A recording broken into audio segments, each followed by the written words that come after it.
there's so much stuff going on at Clemson right now after last week. Yeah, I Uh, can imagine. I can that imagine. we're just trying to keep up with a transition that I don't think any of us expected to see in our lifetime and all of its implications for the university.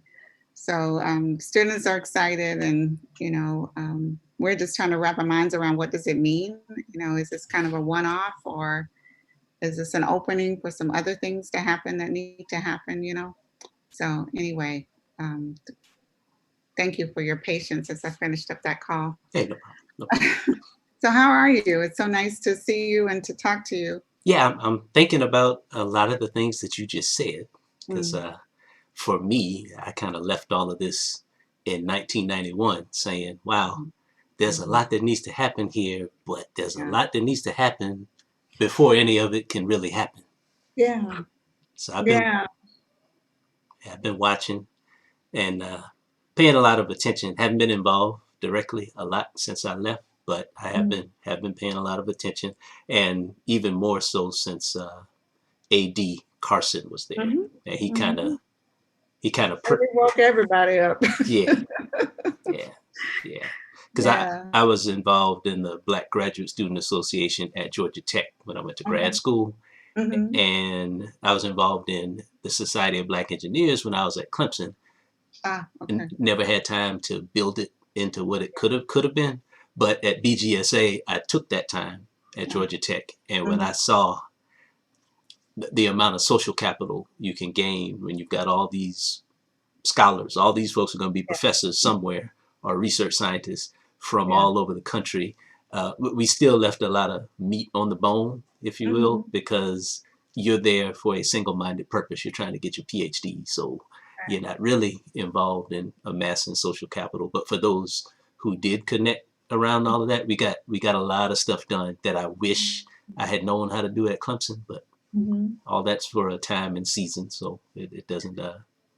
Yeah, and when you're grad school, there's only so much you can do, Mm, so we still are getting leverage out of the work that AD did.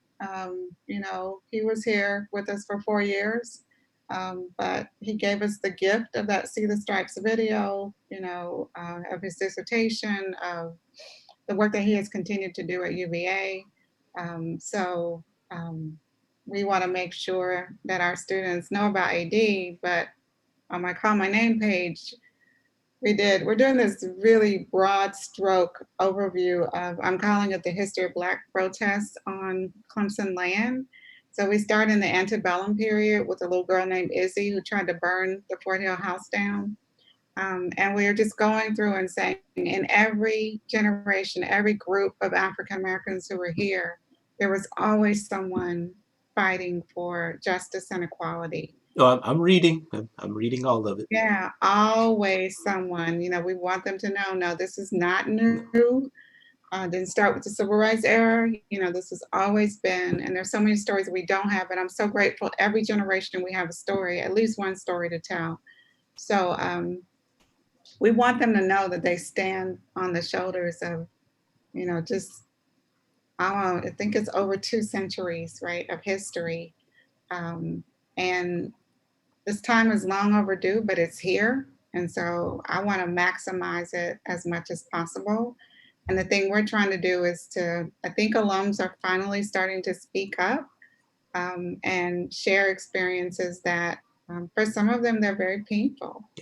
And, I've been trying to tell Clemson, I'm like, there's got to be some reconciliation and healing before some of these folks are going to go in their pocketbook, or, they might come back to campus for a football game or homecoming, but to really feel a connection to this university, we're going to have to do a lot of listening and then say, okay, now where's the action, right? What are you all doing to create a more welcoming and inclusive environment for students that are here, maybe for my kids or my grandchildren, if I want to send them there? And I'm hoping that we're at that moment where we can really have that conversation and think about how to move forward. Yeah, because I'm one of those alums. I would love to heal Mhm. a lot of what I saw, and still stand at the ready to do that, but Mhm. we need the table to be seated with all the chords and diameters of the circle, if you will. And, Yeah, I understand. I'm working with another alum. I think he graduated, same as Charles Williams graduated back in he was one of that first generation. mm, And he reached out to me out of the blue, and and I told him, I said, right now I'm just listening and just wanting to assure you that we have folks on the ground, myself included, but others who really care about you all and who know. For those of us who are Black faculty and staff, some of us went through our own experiences at other institutions. And I was telling him I'm kind of going through something with my high school where they have reached out to me and wanted me to assist with the tuition. It was a private boarding school, wanted me to assist with the tuition for a young African American student, single parent home, very bright young lady. And I said, okay, I'm willing to help her. But if I help her, you all are going to have to do right by your alums and by your students. And they got very upset with me. And I'm like, I'm not going to renege on my commitment, but I'm also going to, I'm going to demand. It's not a request. It is saying, if I write a check, then this is what I need in return. And I don't think they're used to dealing with that. I think everybody else either doesn't write a check or they write it and there's no accountability, right? And I said, no, I've been having this conversation with you all for 3 years, and I have seen the only thing they've done is add one Black History Month program. And I'm like, that's not enough, right? Like, what are you talking about? And then they want to like tag me on Facebook and say, look, I'm like, that's almost like an insult, for me. Um, so we're having a conversation. And then of course the murders happened and now I'm getting these, oh, we're doing a lot of soul searching and we've got a lot to learn. And I'm like, yeah, see, I've been trying to tell y'all had to do it the hard way, right? You had a path and you pretended that, and it's a Christian place. And I'm like, like I'm a Black woman. I'm married to a Black man. And our Christianity doesn't shield us from police brutality. Um, when people see us, I can't pull out my Christian card and say, hey, I'm a child of God. Um, all they see is Black. And I don't think that they got that. And now it's like, oh, okay, So I'm writing a letter to them to just kind of outline some things that I think they need to do. And so we're all kind of fighting on different fronts, but I just want to make sure that Clemson's Black alum know that, right now I'm just listening and I'm like, what does that healing look like, right? What does the university need to do to provide you all the space? If you want to tell your story, some people do, some people don't. So I've started bringing alums back to campus to actually have public conversations if they want to do that. Um, I'm going to be interviewing people for my book. So if people want to be in my book, I give them that option. We're creating a play that will be staged in 2 years. I'm also creating a traveling museum exhibit. So pretty soon on, look on Call My Name, there's going to be like a whole list of like, here are some options if you want your story told, because I can't do it by myself, but I can open some doors, and hopefully when they start hearing these stories, they'll see that the university, not a professor, but the university needs to step up and get engaged in this work. well, I'll definitely throw my hat in the ring for the book project. I know Okay. those. All right. I have some experience around the impact of that. Mm-hmm. I was involved in a project a few years ago to tell the story of the Black internet, the Black pioneers of the internet, Mm-hmm. and that was healing because it would have been hard for me to write it myself, Mm. but it was also revealing because I think I was the first person that the author interviewed, and he went and engaged a lot of the people that I told him that I engaged with personally. Mm-hmm. And when I saw the story that he wrote, now it's still an ambitious story because he tied everything that we were doing in the 90s to what was done in the 60s to Oh, what was wow. done.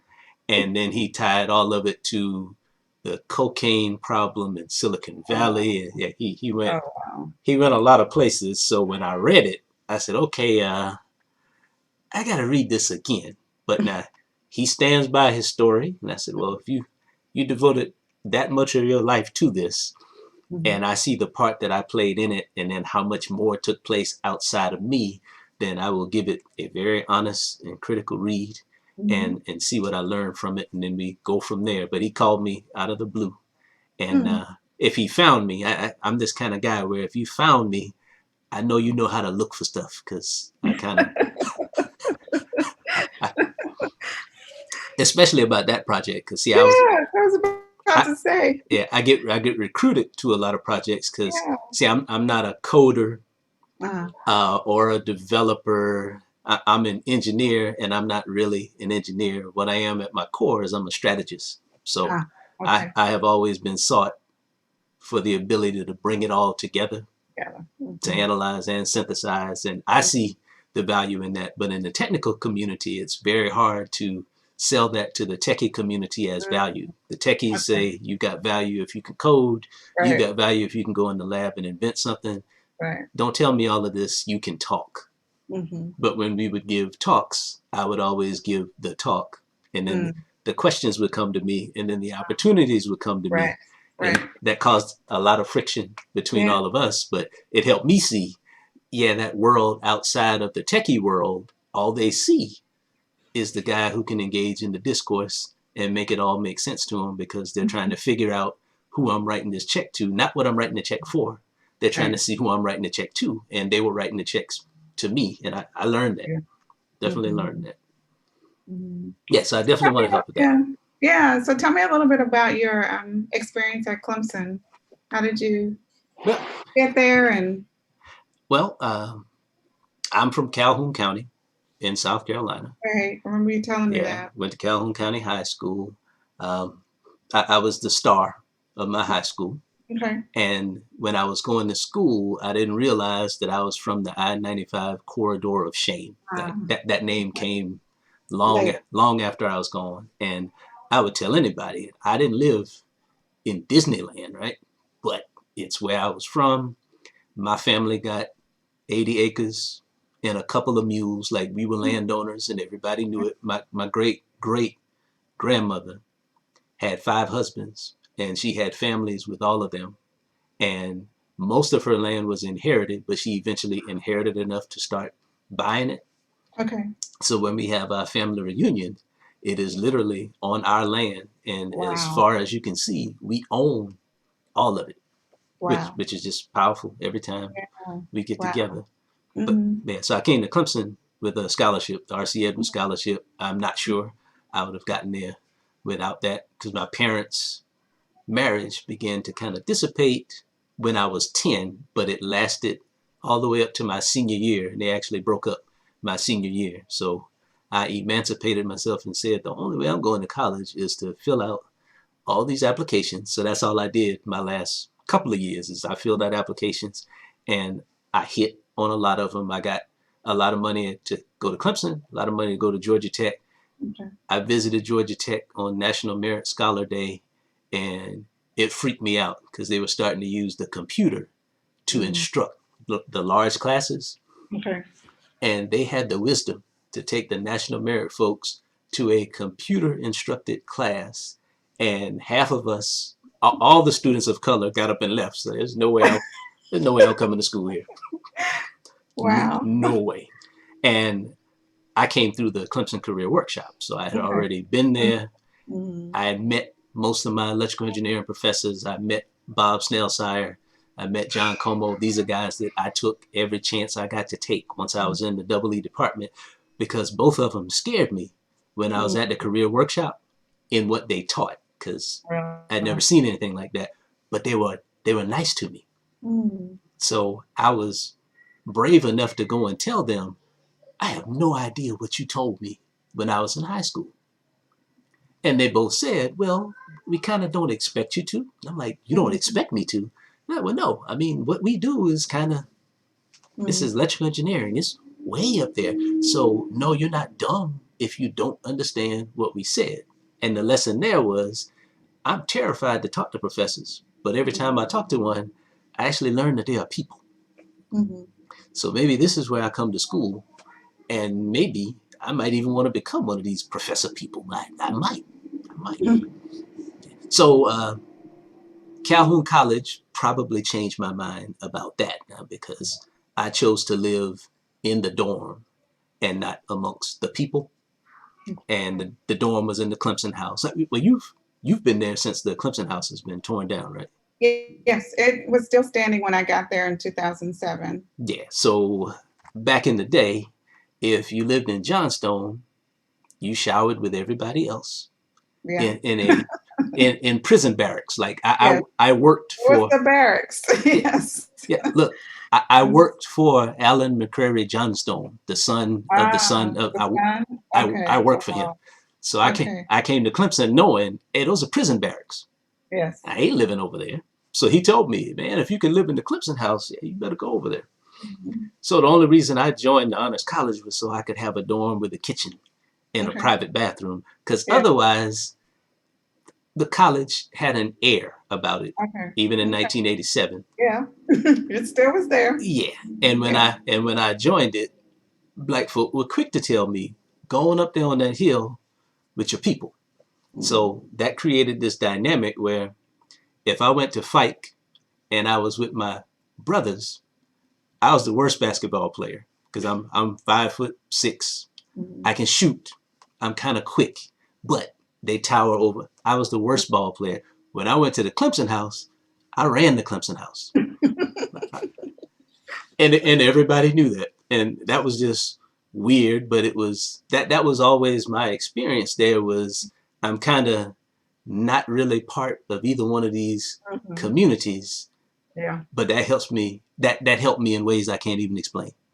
'Cause Oh, yeah. it I know. made me see everything in balance. And even now, if I could say some things to some of my brothers, I would say it in private, but I would pull them aside and say, let me tell you how this looks over on the other side, The other side. and Yeah. why they give it no respect, right? Yeah.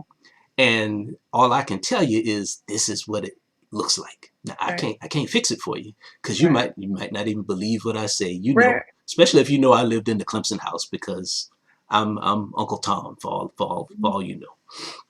And then on the other side, you I used to tutor. I used to tutor in the Calhoun College, which was very ironic experience because the community in the dorm Mhm. was you were either a genius or you were not. Mm. And Okay. if you were a genius, I would study with the geniuses just to see how well I could. Mhm. Mhm. Some I did well with, and some not so much. Mhm. In particular, I don't know if you're into cars, but I had some uh, classmates who were very into cars. They had brothers who showed them how the suspension works in a car. Mm. So when we're in a class like dynamics, which is all about motion of Mhm. objects, and you have a problem about suspension, see, the first problem I've got with that problem is I have no idea what that even looks like, man. Okay. And I'm studying with somebody who has a very clear idea of what it looks like, but the picture gets muddy when he tries to tell me. Okay. I do not understand the words that are coming out of your mouth, brother. And I had a comfort in saying that, but that comfort would always get tested because in that particular day, that guy told me, well, how in the world can you even go to school here and get a degree in engineering if you don't know how a car suspension works? Mm. Well, now, if you judge and jury, I don't know. I probably can't get one from your school. Now, this same young man, I tell his story because he and I ended up going to grad school at Georgia Tech together. But let me tell you how it happened. So I got my graduate fellowship probably my junior year from the National Consortium of, it was called GEM. It's still called GEM. That's how I got my fellowship. And once I got that fellowship, I got aggressive about trying to find another one because I'm thinking, hey, if I stay for a PhD, I need at least two. I Yeah. might need a few, and I got to see if I can stack them. They tell Right. you can't hold two of them at one time, but I'm the kind of guy that says, well, don't tell me what I can't do. Let's figure out what I can do. Let me create the problem, then we figure out how to solve it. That's what I've been doing here for 4 years, figuring out how to solve problems. Mhm. So I got a couple of fellowships, and he heard that I got a couple of fellowships. So the same guy that told me you can't get an engineering degree if you don't know how car suspension works, he came to me and said, now I thought about going to school after this, but we paid enough to come here to Clemson. How in the world are you paying for Clemson and for grad school? So I'm looking around. So, okay, he doesn't know. Man, I'm not paying to go to grad school. I don't tell him I didn't pay to go to Clemson either, because that'll start another fight, which I've gotten into before. So he says, so you, let me get this straight. You can get money to go to graduate school and not have to pay at all? And I said, yeah, that's what I said. And he said, man, I have no idea how to do that. Mhm. So in my mind, I'm like, well, man, you have no qualification to go to graduate school if you can't figure out how to pay for it. But I showed him how to apply. I had him apply for all the stuff that I had already applied for and gotten. I Mhm. showed him how to apply for it the next year, and he got one. He got one that gave him, he got like a Department of Defense fellowship that let him work for a year and then Mhm. come back to school. So he Wow. joined me during my Okay. second year of grad school, Okay. and we're friends by now. But that story that we had, his name is Marcus Alex Cash, Mm. and he is from Cowpens. If you've been around long Yeah. enough to, yeah. And Yeah.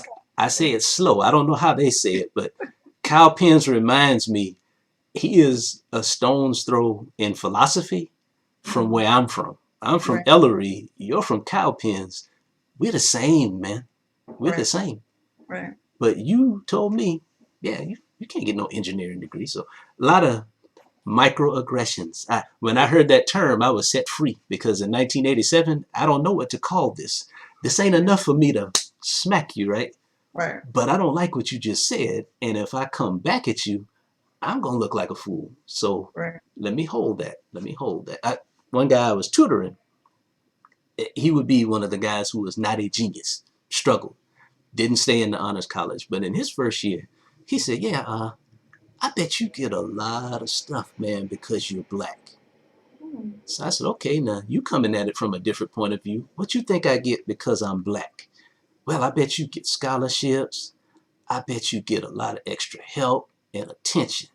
I say, I do get a lot of extra attention, man, but it's from haters. It's Mm. from haters. And we friends until now, too, because I could tell him that and we didn't fight. Mhm. Like he actually heard what I said, Mhm. which let us be friends. Mhm. Because I went on to tell him some other choice things now, and I called him. I'm like, look, man, I'm helping you. Imagine the irony here now. I'm Mhm. helping you, and you can't even respect me while I'm sitting here helping you. Now that's tough, dog. That is tough. That is tough. Yeah. Now, do you know Sekou Remy, Dr. Sekou Remy? No.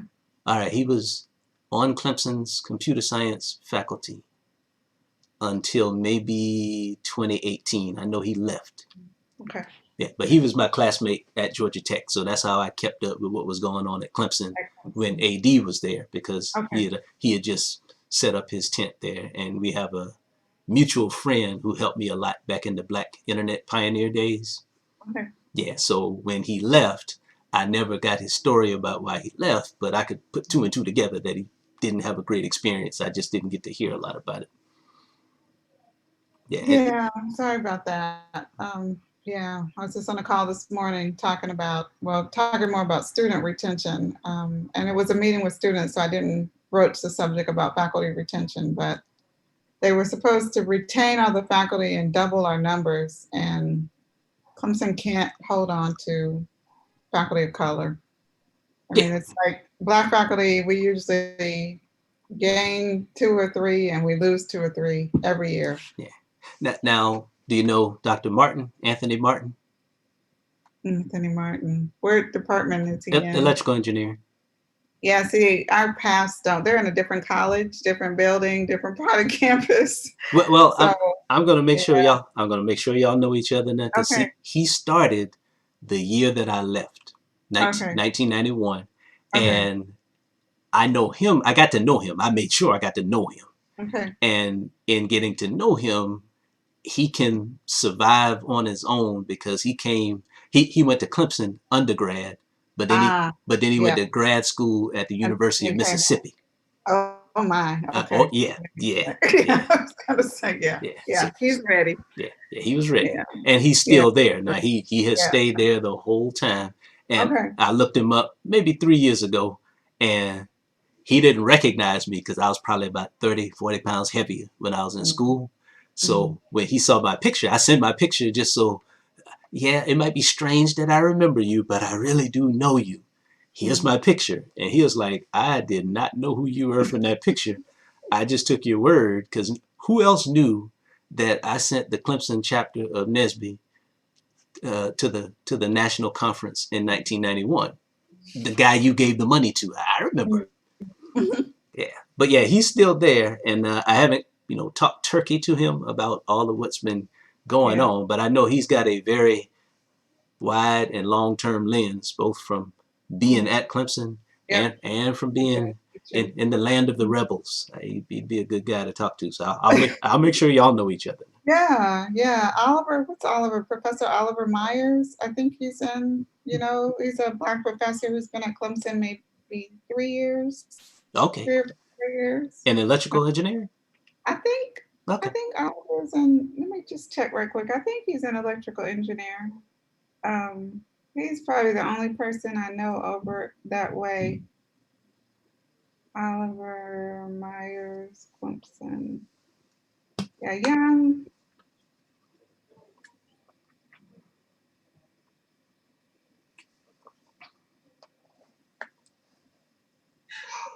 See where Oliver is. Oliver, oh, he's in mechanical, not electrical. okay, all right. Yeah, mechanical engineering. But we're cousins, Yeah, so, mechanical and so yeah, electrical. still in the same family, but yeah, mechanical. All right. Yeah, I'll have to look him up because I kept up with who was there for a long time, and then I got about the business of living my life. Stopped paying quite as much attention. We had our first child Mm, 6 years ago. okay. Yeah, so my child has a daddy and a granddaddy all rolled into one. But she keeps me busy, and she gives me something to focus on besides all these wars and struggles. So I haven't Yeah. paid quite as much attention now, but I'm still aware. You see, I still wear my orange shirt. I wear it because it looks good on camera, but it's also a connection to home because the legacy all of us carry is, yeah, you know what, as trifling as some of those people are, that is still my home. Yeah. And I have that same regard for my family as well. So it's like, yeah, it's healthy for me to Yeah, realize that you know, hey man, this is a family that's dysfunctional, just like my family is dysfunctional. And I would never throw any of them away. Now, I might want to backslap them, but I would never throw them away. So if that's what you got to do that, but don't throw them away. Figure out how y'all can stay together. that, yeah, I find that same sentiment with our alums. They're conflicted, but they won't, most of them still have some kind of connection, Yeah, right? oh yeah, yeah, yeah. And for They me, still wear their Clemson rings, they still put on their Tiger stuff, I see them in pictures, and even if they're not coming back, there's still something about that university, and that's why I would love to see. I'm just trying to listen now, and I'm like, okay, what can we do for those who really want that moment of reconciliation? And I've told Clemson, I said, don't ask them for any money. I said, right now, don't ask for money. Um, we just need to provide that opportunity for them to tell their stories. We need to hear their stories. We need to share them in any way that they're comfortable sharing them. And then for us, it's like we want more connection. Like we would love to talk to you all more, have you all talk to students more. And I'm like, if they feel like giving somewhere down the line, that's fine. And if they never do, for me, that's okay. Um, because I think it took a long time for me to give back to my high school. school. Um, and once I made that commitment, um, it's just something that I do now. But I realized after a while, when I started visiting and talking to Black students there, I thought they're doing the same stuff they were doing when I was here, Hmm. and the students didn't feel empowered. And I thought, I can't just keep supporting this school without bringing to their attention that there's some problems here with, this is a school kind of like Clemson, founded for white students, integrated a few years later. And instead of really creating a culture of inclusion, it was, this is a white school and we're letting you all come here, Yeah. right? Well, we're not changing. You have to adapt and fit in and try and keep yourself together for 4 years. I'm, Right? I'm trying to stay in my seat, but yeah, Yeah, I've had that experience. But right. Yeah. my family attends multicultural churches out of this Mhm. commitment to reconciliation and not throwing any family away. And more than once, we've realized, you know what? We're lucky to be here Mhm. and need to hush because these people have allowed us to go to church with them. That is what multicultural means. And okay, sometimes you vote with your feet, sometimes you scream, sometimes you just vote with your feet. I can't. Yeah. Let me tell you this before I I forget about completely it. understand. Go ahead. So there are more than three of us who have conversed and said, you know, Dr. Thomas is a VIP. And I said, well, I'm going to talk to her Tuesday because the first thing I want to know is, do they bother you with all this stuff that you are uncovering? It's I have a very interesting relationship with Clemson. Um, I think Clemson is happy to have me because as a Black faculty member who specializes in early, African American literature and history and culture, um, I can say a lot of things that the university can't say or chooses not to say. I won't say they can't, but they choose not to say. So personally, I believe they get leverage out of me. So they can say, look what Dr. Thomas is doing. We're uncovering our history, we're talking about it when they're really not, but they can constantly point people to my work and kind of use that as a way to say, um, the provost gave me quite a bit of money, for which I'm grateful. Um, you know, I have an open door invitation to talk to the president anytime I need to. I have a very wealthy Black alum who has invested in my work, Dr. Bostic. He was a former trustee, right? Opened all kind of doors for me. Whenever I have interference, they know they're going to hear from Dr. Bostic because he doesn't take anything from anybody.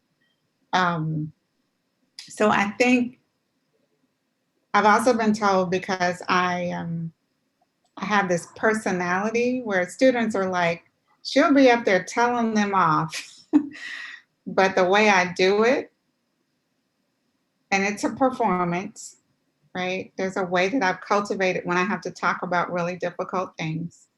They're like, she does it with such just straightforward, no anger, that people find it hard to sort of dismiss me or discount me because I'm like, okay, if you don't believe me, here's a document for you to read, right? We have a very, with my research assistants, I'm like, everything has to have at this point, except for oral history, which we do use. I say you have to have a source. So if anybody wants to question anything we do, we want to give you a way to go and fact check us. So I think for them, and the provost is like, everything you're doing is factual, right? And I'm like, of course, I'm not making anything up. So I think for them, it's just like, I'm a South Carolinian. My family is related to one of Clemson's first trustees. We found out his family owned my great great grandmother. So I'm like, I have this kind of unusual, Hmm. right? Like it checks all the boxes. I've got the scholarly credentials, I've got the personality, I'm a South Carolinian, I'm connected to Clemson. You talk about the Clemson family, I'm in the Clemson family, right? And it's just, I've got a very powerful ally. I've got support from the provost. I've won national awards for my work. And so it's just like, okay, how can we discount her when now in my field, I've won the most prestigious grants and awards that are offered for the work that I'm doing on Clemson history. Now, And so where are you from? I was born in Spartanburg, Okay. but my family left the state. I often tell my students, I said, we talk about Ben Tillman as a late 19th century, early 20th century figure, but in 1895, he called a constitutional convention. And that constitutional convention basically codified Jim Crow in South Carolina. It also set up a segregated public school system. So anybody today who is suffering from the inadequacies of the public school system in South Carolina, it goes back to Ben Tillman. So I tell them, for me, my family, both my parents were teachers. My dad was a mathematics teacher. My mother was studying to become an elementary school teacher. My dad graduated from college. My mom was pregnant with me. I got his first job in Spartanburg. We moved there. My mom was a stay-at-home mom for the first 2 years. So my dad is trying to pay rent on our little apartment, pay his car note, buy groceries, just take care of his family. He's barely able to take care of his family on his salary. He goes to his principal and says, hey, I just need a little bit more money just to live. And the principal tells him, I can't increase your salary. So what does he do? Um, he has one of the best jobs for Black teachers in the state. There are no other jobs he can take to make more money. So what Ben Tillman hoped would happen when he put that constitutional convention in place was for Black people to leave the state. Hmm. And my family left the state shortly after I was born and never returned. And I came back in 2007 to work here. But I tell them that's how powerful what Ben Tillman did, right? That it impacted me, it impacted every generation in my family. And his building housed the School of Education at Clemson. It's that. Yes. Eventually, the School of Education, right? You can't make this stuff up, right? So you know exactly where Cowpens is then. You know Yeah. exactly. Yeah. Yeah. So it's like, and I'm like, and that's when my students get it. And I'm like, for me, because they're like, and I was just talking with some colleagues and students about that. And they're like, oh, this is a symbolic gesture. And I'm like, speak for yourself.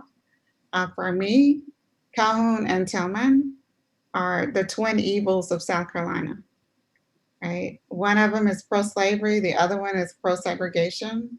One of them puts the ideologies in place that are going to enslave me. The next one puts the ideologies in place that are going to oppress, discriminate, kill, murder, you name it, as a citizen. So they're both egregious in my sight. And then you're going to take those names down and tell me that's symbolic. I said, not for Black people. I said, for us, this is significant. It's not symbolic. I said, this is significant. I'm like, I hate that building. I hate going into Tillman Hall. I hated being on that part of campus. I hated standing in that circle where it's like Thomas Green Clemson, Ben Tillman. And then, oh yeah, and by the way, this is the building that Harvey Gantt went in to register. Yeah.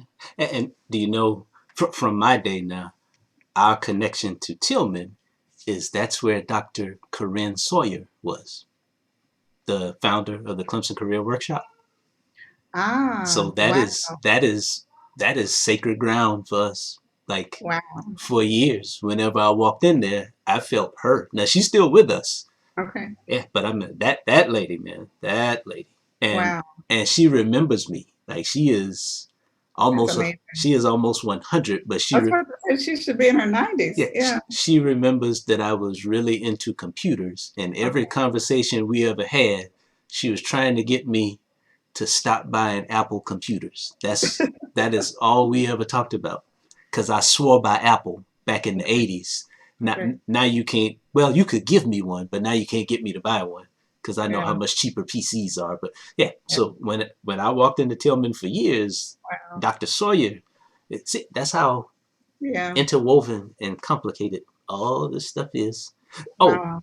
I was also supposed to ask you, what would it look like for an old, crusty electrical engineer to get a PhD in English? Well, Clemson doesn't offer that, so you would Okay, have to go to USC. We have a RSET program in rhetoric and communication, but we don't. okay, South Carolina school system is set up so that they kind of like we have the engineering yeah, school, yeah. and USC has some of the humanities programs and the law school, and Charleston has the medical college. So You they know, spread those graduate programs or and professional programs around. my aunt used to work for the Urban League when she first Mhm. got out of school, and she became the career center director at South Carolina State. Okay. So she hit me to that reality when I was in school about the segmentation of who produces Yes. what, because Yes. South Carolina State has a piece of that pie too in Right. producing the principals and whatnot. Yes. Yes. But she also would connect me to people I could live with when I went away for Oh. internships. Hmm. So one summer she had me live with her star people at State, which had Wow. engineering technology because it was against the law for them to have engineering because of how it was Yeah. all set up. And Strom Yeah. Thurmond's daughter was at South Carolina Right. State, so he broke them off. You can Right. have engineering technology. Clemson has the engineers. So I lived with the guy who challenged and successfully passed the professional engineering exam with an engineering technology degree. Wow. But it was illegal for him to even take the test. And Wow. this was in 1990. Okay. And he Wow. challenged for the right to take the test, passed it with flying colors. He's a Wow. professional engineer now. He's the head of GE. That's who he was interning for in Okay. 1990. He's the head of GE Latin America now. Okay. Wow. And that story, I live with him. Now he's full of himself. He's one of those family members I would just want to backslap, but then I would hug him Yeah. because that story alone, I was like, wow, you're a pretty important guy, man, to even know because you were 20. But he was like, why in Wow. the world can I not become a professional engineer because I'm an engineering technologist? See, engineering Oh, technology doesn't include calculus as the okay. base for mathematics. So there are scientific truths that you cannot understand Ah, if your math is not based in the calculus. in calculus. Wow. Yeah. And when I told my classmates, because see, I'm from Ellery, which is right next to Orangeburg, where South Carolina State is, Mhm. had Mhm. family members who were administrators, grew up there, went to every camp I'd ever gone to before the career workshop. I went to Mhm. camp at South Carolina State. Okay. And when I decided to not go to South Carolina State, it was totally because they had engineering technology and not Right. engineering.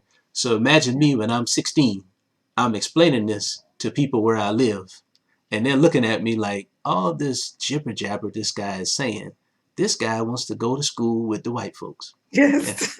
that's the long and the short of it. Our school is not good enough for you. Not good enough. Mhm. I said, well, they didn't offer me a scholarship. You didn't try hard enough. Mm. Because my whole family graduated from Claflin or South Carolina Okay. State, I which thought are I was gonna say, right wow. next Yeah, door. right next to each other. Yeah. Yeah. Yeah. That's where my great great grandmother's people are from. Um, the Wanamakers lived All right, in the Orangeburg all area. right, all right. Mhm. You said a name now. We know Wanamakers. It's a big Yeah, name, big right? name, And big I name. tell people they're white Wanamakers Yeah, and they're yeah. black Wanamakers. And that was at first. I didn't pay attention to the name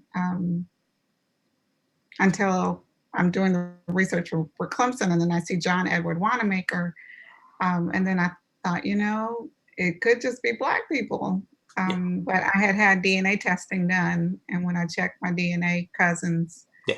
his family showed up. Yeah. And All I the mean, we ones. already knew, Mhm, right? Because my great great grandmother was very, very, very light skinned, mhm. had straight hair.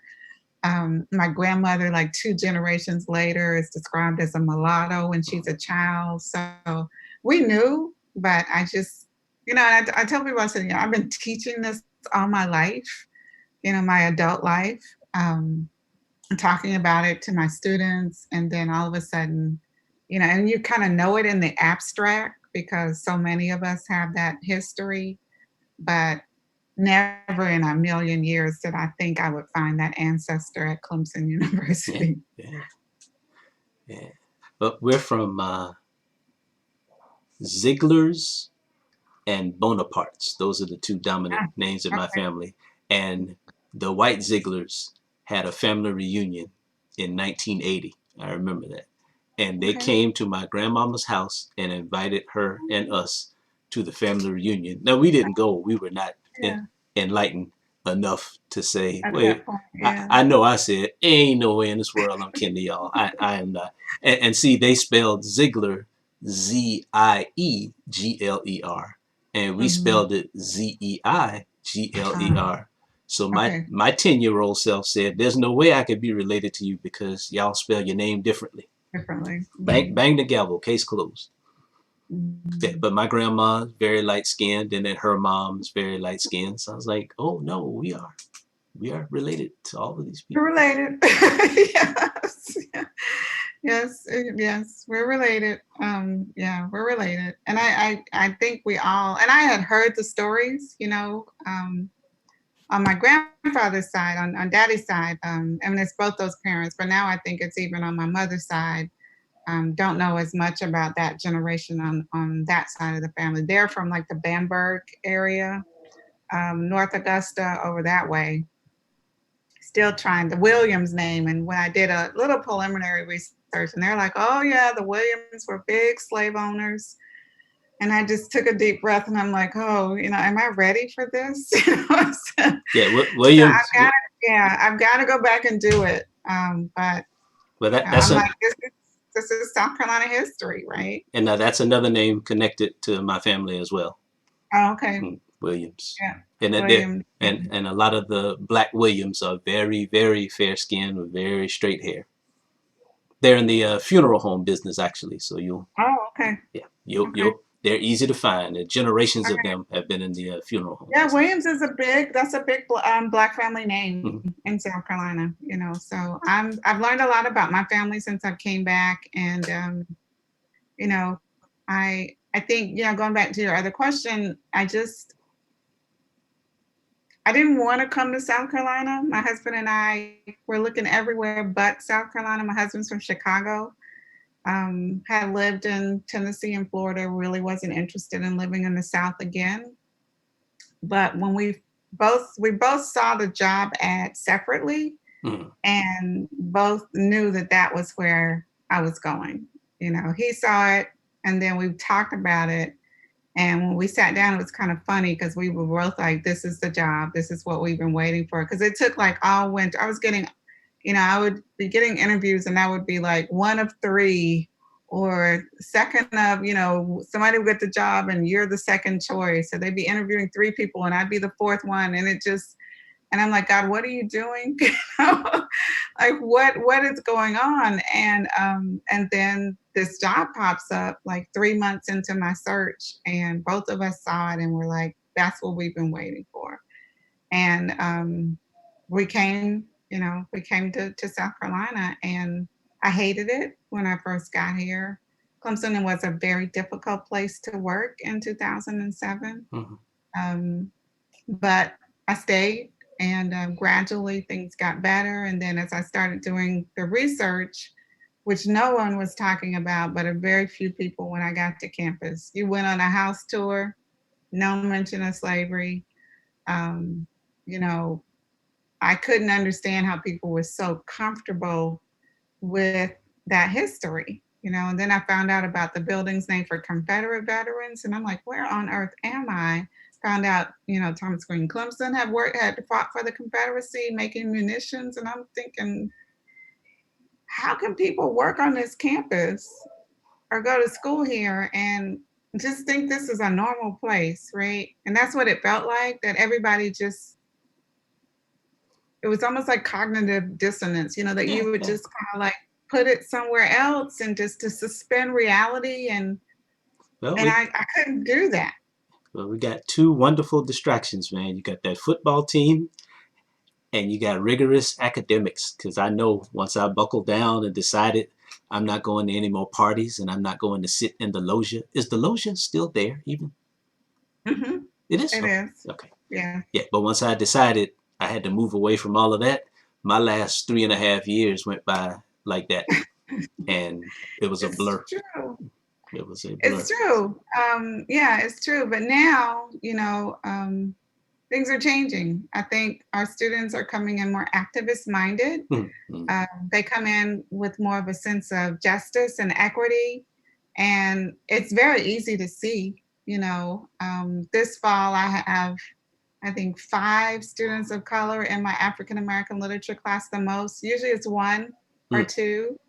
I'm thrilled. I mean, I taught African American Lit one time. It was all Black students when we first started teaching it before we got the class. But in your classrooms, you can look around. Most of our students can get through Clemson without having very much interaction with students of color or people who are different than them. There's so few Black faculty. I think there are about 50 of us out of, almost 1,300 faculty. You can go to Clemson and not have a class with a Black faculty, member or person of color.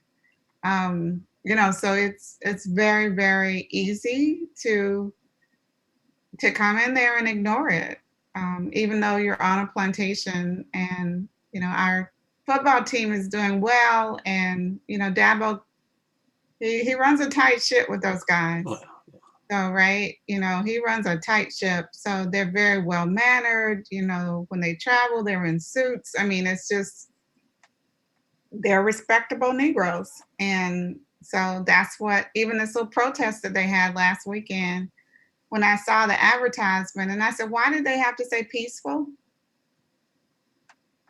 Why couldn't they just say a march for unity or a march for justice? oh, But no, they had to say a peaceful. they know who they're talking to. Right. And so when I looked at the comments, it was all these white people were saying, yeah, you show them how to do it right. There's not going to be any looting and burning, that, yeah, young man, that's the way you have a march. And I was like, wow.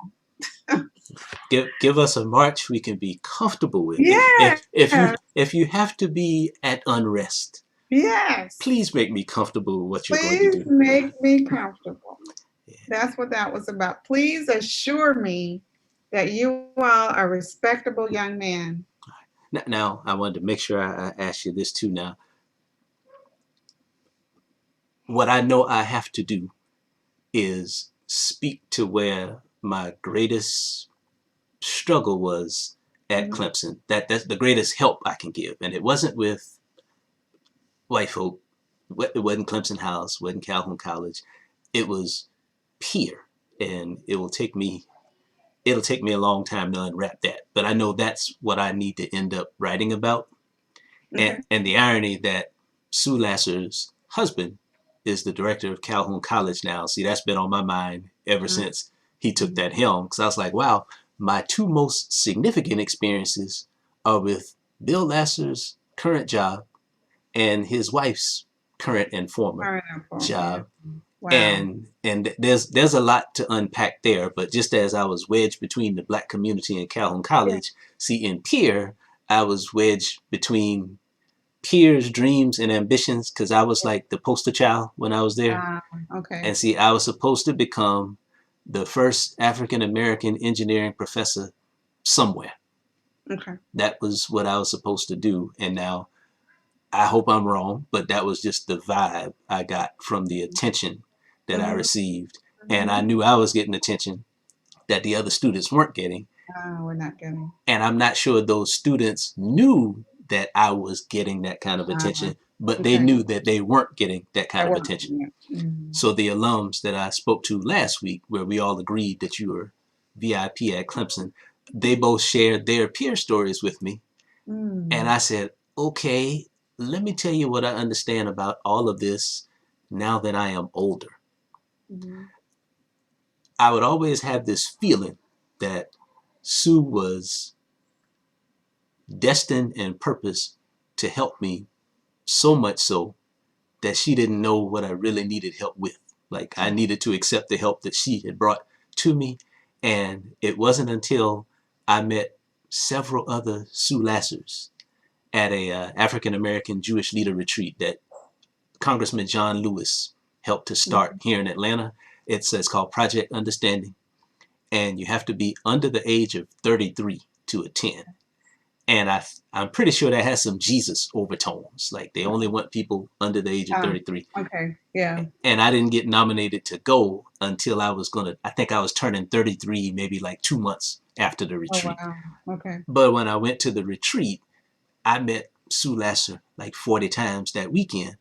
And the understanding I walked away with was, okay, Derrick, this is Mm. probably where she was coming from. And doesn't it look different at 33 than Yeah. it looked at 19? And can't you kind of, you don't like it any better, Right. but can't you kind of see where it might be You coming can from? understand it. Yeah. And I said, Right. okay, then, all right, it's time for me to be brave enough to take that understanding to her in some way. I haven't figured out how yet, Mm. but I know. I see. I'm coming back. That's why I'm talking to you. I said, okay, Dr. Thomas is the easiest person to talk to about my plans to come back and where I can come back and plug in a meaningful way. Because you hit all the nails on the head about money. I'm Mhm. like, please don't ask me for a red cent or a dollar. Yeah. Please don't. Not Don't now. don't do that. Yeah. Don't do that. I left you plenty of money when I was there. You probably owed me some. You probably still owe me Right. some. Don't ask me for no money. So I have a lot of classmates that give a lot. They endow scholar. They Liza Corinne. Yes. Mhm. I don't know if Liza Corinne is her actual name, is her Facebook name, but there are a lot of Okay. my Yeah, she goes classmates. by Corinne. Yeah, Okay, Corinne. but a lot of my Mhm. classmates are connected to her because they Yeah. give and they give freely. But there are a lot more of us who are like, man, There are a lot don't more that are not giving. yeah, Yeah. don't ask me for no money. And don't ask. And that's what I keep telling myself, don't ask. We got to do some work before. And then for me, there's never a ask Yeah, because I think, like with my school, they have like their little alumni bulletin and all that. But I gave when I was ready and not because somebody asked me. right. And I take the same attitude as that, people know that I have a project. If they want to give to my project, that's fine. But I don't ask because I think that alums have to kind of work through whatever it is you need to work through. You have to come back to the university on your terms. When we brought back Dot and Dolores, two of the first three African American women to graduate with a 4-year degree, and we talked about that. One of them kind of had a fairly good experience. The other one left and said, "I'll never come back." And we talked to him. I mean, in the conversation we had, it's like let's. We couldn't really fully unpack it, but I'm like, let's linger here a moment and talk about that.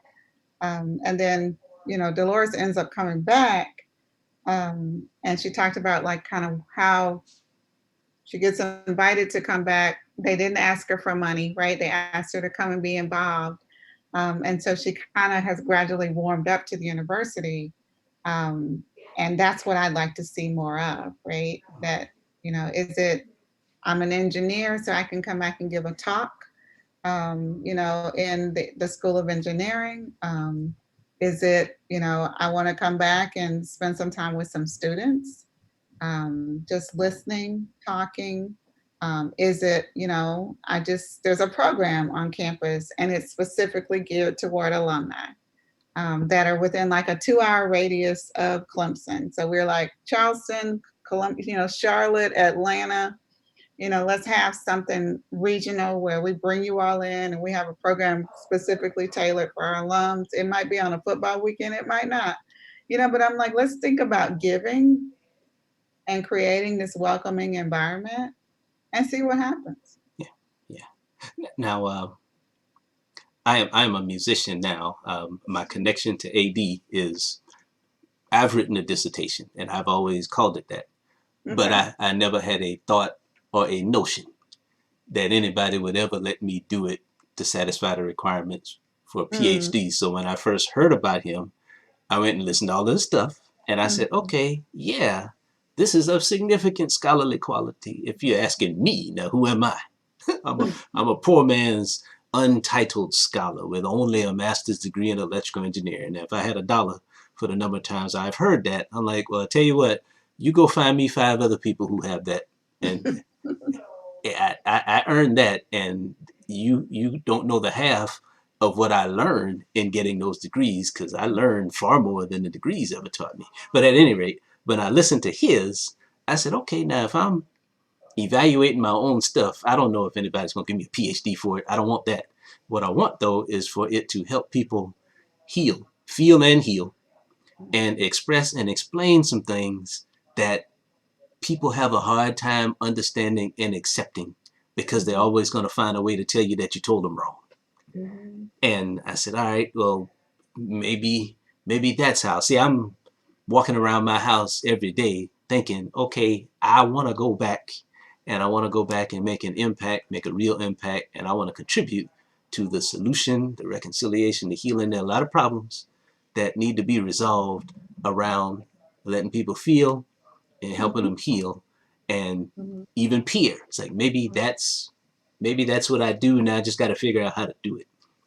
So what you just mentioned to me sounded attractive because I didn't know about it in a formal sense. It must have Oh not been. yeah. And I, because like last year, for Black History Month, or this year, I guess it's been, um, and I might be able to do it working with Sarita. Just depends on what normal is going to look like for Clemson over this next year until this vaccine for COVID-19 gets on the market. But we did a Black History Month program, and it was for PeerWise, sponsored by PeerWise, Mhm.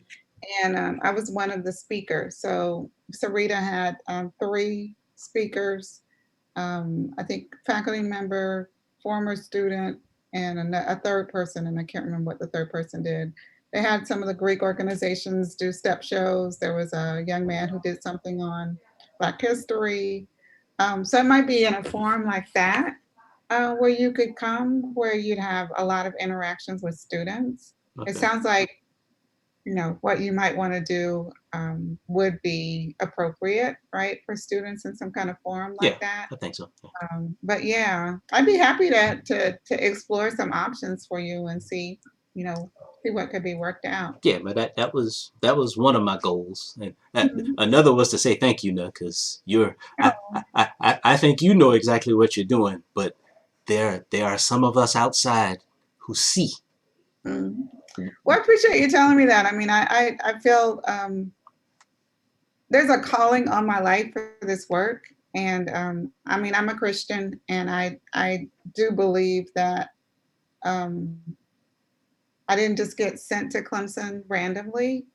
Um, a lot of people have been trying to get traction on this history for a long time. And until I met Dr. Bostic, and I told him, I said, when I first got there, President Barker, Jim Barker, was in office. And I went to them and I said, a lot of universities, Brown University had just launched their study. And I left the University of Maryland where I got my PhD. They were just launching a study. And I just said to him, I said, let's just look in the archive and see what we can find. I don't know what's there, but hey, we're on a plantation and there might be some history that we haven't really recovered that will help us better understand the contributions of Black people to Clemson. And he said no. Hmm. He said you can do what you want, but Clemson isn't going to authorize any research. So, I told Dr. Bostic, I said I had a choice. I could say, well, if Clemson doesn't care, I don't care either. Or I could just quietly work and see what I could find. And I just decided to just keep looking, kind of in my spare time. Hmm. And all of a sudden, I kept finding things. And so I thought, I can't just not do this because there's so much information here. And about that time, Clemson started digitizing a lot of their records, like their board of trustee records and Thomas Green Clemson's letters. And so it was easier to Mm. kind of go through the archive. So, my research assistant went through the archive and oh my goodness. And I'm thinking, are we reading the same documents? All this information about Black people? No, And they're holding them. No, they're not reading them. they couldn't have, and I just, we just kept finding, and then I found the convict records at the state archives, and it was like, it was almost like this floodgate opened up, right? Yeah. And it's just, and I thought, I can't go anywhere until I try and tell the story. But, and then when I met Dr. Bostic and he gave a very generous donation and convinced the provost also to invest in my work, um, that was the turning point, and I told him, I said, sometimes you just need a little seed money. And then we started, winning awards and getting bigger grants. And, I've been invited to do so many things. And now it's like, now that the trustees have made this big decision, I know it's going to blow up even Mm. more because people are like, well, what's going on down there? And I'm glad Call My Name has this, we've been doing this archive now, I think for 5 years. So there's just tons of information that's available publicly. And we're about to build a website, to make even more information public. So I don't think any of this is accidental. I think that because I was faithful to my calling, then doors kept opening. But if I had not been faithful, it would have happened, but it wouldn't have been me because I know it was going to happen. But I had an opportunity presented to me that said, it can be you if you want this. And it's not going to be easy, but if you want it, we're going to go down this path. And I said, okay, God, let's go. And here we are. And I'm always amazed at people who are like following Call My Name or impacted by Call My Name, because we don't know. We just put stuff out there, and then I'll meet people and they're like, oh yeah, I know who you are, and you've done this and this and this, and I go, wow, okay, let's keep it up, keep going. But we just got invited to work with the whole athletics program to develop a curriculum for them, all of their staff and all of their student athletes based on Black history. I mean, they're almost chocolate as far as the students are concerned. Almost sports, except, sports that we don't traditionally excel in, like soccer, basketball, baseball, track, football. So many of those sports are predominantly African American. Yeah. Now, have you had a chance to meet Jill Wilkes? Jill Wilkes. I have not. So she is the football secretary now. Okay. And she is married to a former Clemson police officer, Dennis Wilkes. Oh, okay. But she was Sue Lasser's secretary when Ah, Peer was started. So okay. she is our mama. Oh, And yeah. she is mama to all the football players Okay. since. Yeah. She very, very important person. They actually honored her. Tim Beret, the statistician or the minister of information, whatever they call him now, he wrote a very fitting tribute to her that explained who she was at Clemson. Yeah, tell me her name again. Jill Wilkes. Okay. Her maiden name is Williams. Okay. But yeah, that is mama. Yeah, one of the things I'm trying to find out now is like, who are the influencers, so that I can like talk to them and get them to talk to the football players. Yeah. And help them to understand that they need to, because I'm glad that they're waking up, but I'm so nervous that they don't have tools. They don't have the narrative.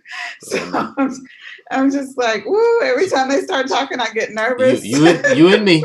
Oh, you and see now, Rencher, Darian Rencher, his daddy is my classmate.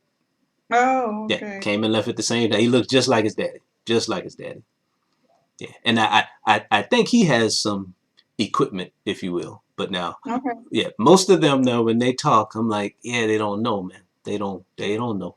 They don't know. Yeah, one of our little basketball players, and he was saying, I'm so glad that we're finally, addressing some of these issues. Yeah, And I was which issues? And see, trust me now that you're talking about Amir. It I'm trying to remember which one it it was, was it and I was just Amir was it Sims. Amir, the one who did the Hmm. interview with ESPN, I think it Yeah. was. Now, Okay, are you into basketball? not really. Okay. If you watch the way he plays basketball, he plays like a 50-year-old, 300-pound Oh wow. white dude. Like he plays up here. Okay, He is very cerebral in the way he okay, plays basketball. Now okay. I mean, he is built like a Right. truck, Yeah, yeah, but absolutely. he plays basketball in a very cerebral manner. So I'm That's like, so interesting. he's a smart dude. Okay. He just needs to be taught. But he's a Well, see, smart dude. that's what I told them. I said, or even when I was talking to some of the student activists yesterday, and I said, look, we need to like create a historical timeline that you all need to publicly post somewhere. And I'm like, I can put some documents on it, but I'm like, I just want for those who are not going to do the deep dive, I need them to be able to go here and just get some facts, so that when they are, I'm like, we got 4 or 5 different years for when Tillman Hall became Tillman Hall floating around out there. And depending on who you are, then somebody's going to come and say, well, so and so said it was 1945, and so said it was 1948, and they don't understand why that year is important. And I'm like, we got to do some kind of quick tutorials to get these guys, especially the ones who have influence and who have a microphone put in front of them. We got to get them up to speed pretty quickly. But I may follow through and show this to you now. But one of my passions is I use game shows to Oh, teach. Like, hmm, matter of fact, I spent this past year as a math teacher in our local high school. But my audiences are kids who need to be untaught and then kind of retaught. yeah. So I use a game called Now You Know, and it's in the Jeopardy format. And you got 25 clues that are stories about 25 people. Uh, And the clues are actually their stories. Like I write okay, them where I can tell the story in less than 100 words. And okay, I'm Alex Trebek. I'm the host of the show. And the questions that I ask are common knowledge questions because okay, the answers to those questions don't tell anybody anything. They just uh, give the game show its flow. okay, What it's okay, all about is being able to tell the stories so that you can digest, this is why this person is important to Derrick. okay. Let me go and find out a little bit more A about little bit them. more. Because, see, Mhm. I can Google and Wikipedia all of them, but you got to know what to type into the box. Right. Yeah, so I use that a lot in my school. I came up with this when I was at Georgia Tech because the problem at Georgia Tech is similar to the problem at Clemson. The weapons of mass destruction at Georgia Tech, they're all academic because Uh, none of the sports teams are all that great. right. Right. They're all Right. academic. You Right. spend so much time immersed in your academics, you know Right. nothing about nothing. So I used Right. to do this same game to introduce the black faculty at Georgia Tech, of which there are several, Yeah. but nobody knows. Nobody knows. Right. Nobody knows. Okay. Wow. That's And interesting. and it was I impactful. thought, yeah, I thought about doing it. One of our local one of my community partners does this thing, this game show for Kwanzaa that's based on Wait, Wait, Don't Tell Me. Okay. And the announcer is the same. He is also the announcer for the basketball games at Okay. Clemson. And I had thought about working with him to develop a similar, game show for Clemson students using Clemson history. All right. So yeah, so that's an interesting idea because I just thought I said, for them, and even I was talking to Dr. Bostic today, and I'm like, I can do a traditional kind of presentation discussion with the staff, but I'm not sure that's going to work with the students. Yeah. I think I can give them like that opening presentation and say, here's the history, but the follow up, I'm like, it has to be more interactive. It has to be kind of fun. It has to be in a format that's going to help them remember and kind of pique their curiosity to learn more. But like many other things now in these almost 90 days that I've been at home, I've retooled it to deliver it via Zoom. Rezone. Okay. Yeah. And the crazy thing about a lot of this, man, I have talked to my classmates and family more in the last 90 days than I have in like the last 20 years because we're all a lot easier to catch up with now. Yeah, and just I tell people we're working harder, because we're at home, and just it's easier to get things set up. It's easier to get things done. Yeah, I mean, my siblings and I are talking every month, and before it was like a few times a year, sometimes, except my sister and my brother, but my older brother. So it's been the same with us. We just I'm just way more connected to people, and just feeling healthier because I'm not running Mhm. constantly all the time. Eating better. We're eating more home cooked meals and stuff. Walking more, exercising. I'm like, do we really have to go back Yeah. to, But to see, that craziness we were inhabiting? yeah, but with all the and see, I'm a football guy, so Okay. I do bleed Clemson football orange. Every now and then I stand up and step back. There have been several times where I wanted to grab Dabo and say, "Look, man," because Dabo Yeah. and I are probably the same age. I think I might be a year older than he is. So Okay. when I hear him and can Yeah. tell that he does not know, Yes. you can tell. Like, We well, know. man, Believe me. and Yes. man, just address it. And you Yeah. can do that in private. But the Yeah. like the stranglehold that he has over Tiger Net, it's like I get it, Yeah. but I also know that Clemson football didn't grow. I'm gonna throw a name at you. I don't know who this dude. You ever heard of a guy called Dr. B? Dr. B. Yeah. Mm-mm. All right. Dr. B is he's probably a member of the Klan for all I know. But Oh, wow. he disguises himself on the internet as Dr. B. He's got a Okay. PhD in some branch of engineering, and he's a rocket scientist at NASA who went to undergrad at Clemson, and Oh, he is a Danny Ford football disciple, and I oh, mean knows football inside out, and he okay. knows at least Clemson's glorious football history Okay. inside out. Okay. He can't speak to the black experience, Okay. but it was his calling out of the football philosophy and approach that got, I'm gonna say Dabo because Dabo had his hand in it. Okay. They tried to silence him, Oh, wow. and there's nothing that makes you blow your trumpet louder than knowing they want you to shut up. Right. So they got him to shut up, and they got him kicked off of SB Nation, which is this Oh, wow. trash. Yeah, SB Nation is trash, right? Okay. When they kicked him off of SB Nation, he and one of his partners started their own site. And when they're on their own site, they can say whatever they want. Yeah. And that's when I picked up on them. And Okay. as a lover of Clemson football, and Right. as a lover of football, you know they know what they're talking about. Right. Now, as a Right. lover of Clemson football, you knew that, hey man, they are making arguments based on X's and O's Um, based on finance because they knew a uh, whole lot about the football money that I knew nothing about. okay. And they And there's a produced lot to know about that. yeah, and they But, produced a narrative that was compelling and very hard to refute about why Clemson could not soar. um, And somebody in that building listened to what he said and they changed. They okay. changed their recruiting philosophy. They changed their offensive. They changed.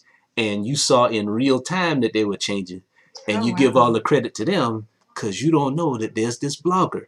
He's not a Mm, conventional blogger because this dude is a genius. A football okay. savant is what I call him.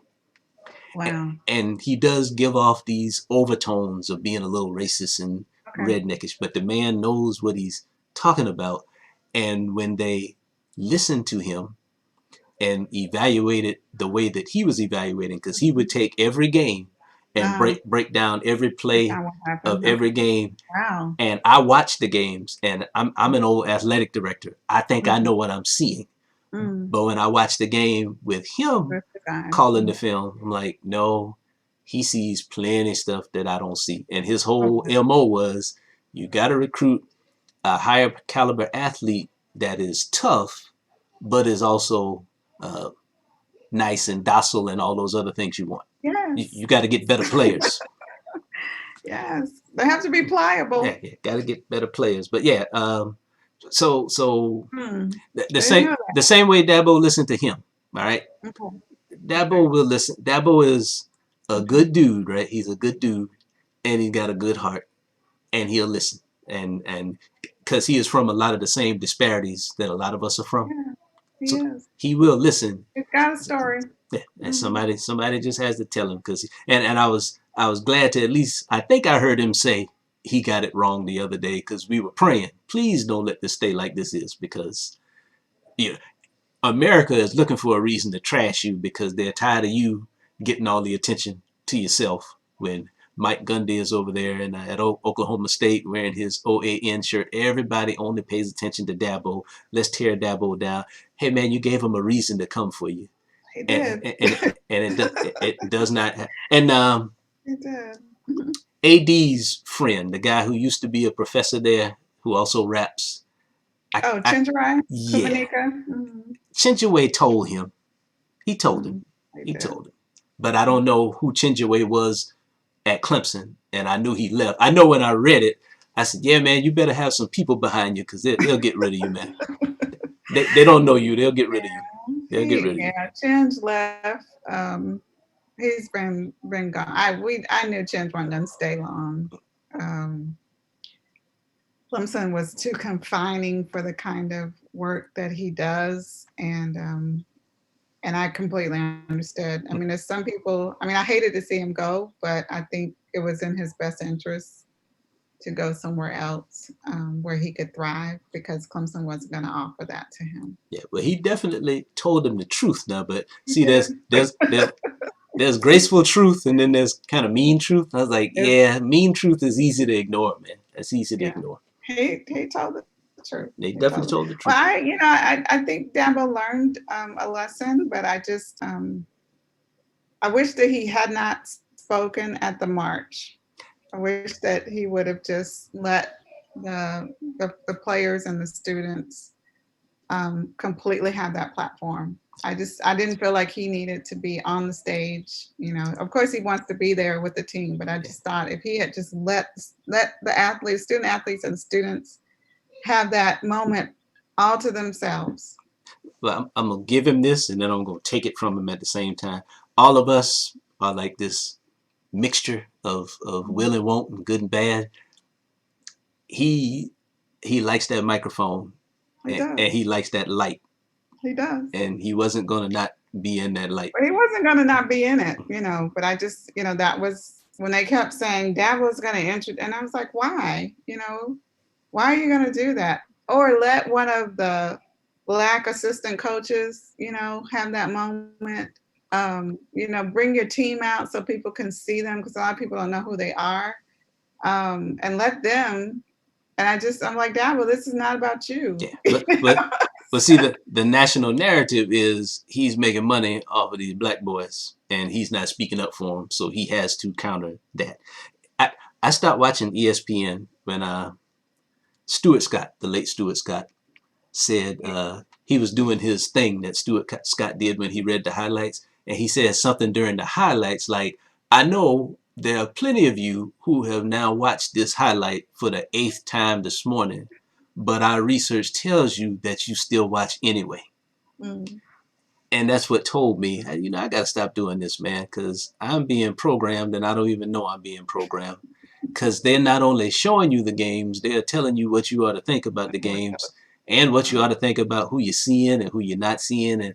And yeah, and they're doing one thing with the left hand, another thing with the right hand. The sleight of hand keeps you from even seeing what's going on. Mm. So I had that removed from my cable package. As much as I watch football, I don't watch ESPN at Mm. all. I just watch the game. And if I can't get the game on TV, I listen to it on the radio. That's what I did when I was a little boy. I grew up listening to Jim Phillips on the radio. Mhm. And Tim Beret. I've known Tim Beret since 1977. I was 7 years old when I found out who he was because he was always the man with the stats. Always Mm. had the stats. Just the oddest stats about Clemson that just said this man loves Clemson and wants to give Clemson every kind of credit. Clemson is 92-4 when they wear the orange pants. So we all know when they put those orange pants on, somebody is about to get a whooping. They know. Dr. Thomas, that's why I wear the orange shirt. When I put the orange shirt on, I mean business. I hear you. Yeah, I hear you. Well, I appreciate your this conversation, and I will put you down as a person that I need to talk to. I'll be starting to write that book, and well, it just depends on what I decide to do. Because I've got to include a chapter, and I decided that I was going to include the chapter on alumni because those are the stories that are folks that are alive, and some of them are getting a little bit older. And I thought, the other stuff I have to research, but maybe I need to do my interviews first. Okay. So that's kind of my plan. I have a postdoc who's going to be working with me starting in August for 2 years. So we're excited about that. She's just a brilliant young lady, just finished her PhD at Clark Atlanta. All right. So has done a lot of work on civil rights history in the city of Atlanta and some of the old Black historic neighborhoods. So we're so fortunate to have her join the team. She's done a lot of work in, doing kind of oral histories, gathering oral histories, working with Black communities. So once she gets here and we kind of get situated, I'll probably circle back around and let her do some of the research. And I'm going to probably do most of the interviews because people are more familiar with me and the work that I've been doing. But just think about, what part, I can't tell your whole story. So kind of what part of your story do you want to focus on? And, I'll fit it into my narrative some kind of way. All right. But the way that the book is going to be written will be partially collaborative. So the book that's coming out that kind of tells the overarching story of the project and Clemson history and a little bit about my life. What I did is that it has some pieces written by a young man who is a direct descendant of one of the enslaved couples that lived and worked for the Calhouns and then Mr. Clemson. And then it ends with one of the mixed race granddaughters of Strom Thurmond. Okay. So they wrote their pieces and, so we kind of worked together because I told them I would do very light editing and it was more just to correct any grammar or facts. But there'll be places where I'm hoping that I can include some little vignettes of people like just straight up telling their story. Okay. But anytime I'm telling a story, it will always be where we're kind of writing together. Okay. So that I want you to be completely comfortable with how I represent your story. So I'm not going to write this and then, you have to wait till the book comes out to see what I had to say. Because for me, this is part of that healing and giving you all more control of your narrative when Clemson has basically decided what they want to say and what they don't want to say. Without checking in. So for me, it's kind of a corrective to say, I'm going to give them the space to tell part of their story kind of in their own way. Okay. Yeah, I'm definitely down. I'm on board. Okay. Let me know what to do. Okay. I will. I will. And thank you so much for your affirmation of the work that we're doing and for your interest in it. And, I don't know that I think we have planned to do that campus tour at some point. So that can still be worked out. Okay. Yeah. I was going to say once the university is up and running again and it's safe to do so, I would definitely still love to do that for you and your family. All right. So we'll take you up on it. I was going to say, keep that on the table too. We'll figure out how to do that. All right. Good. It's been great talking to you. Yeah, likewise. You take care. You too now. All right. Bye-bye.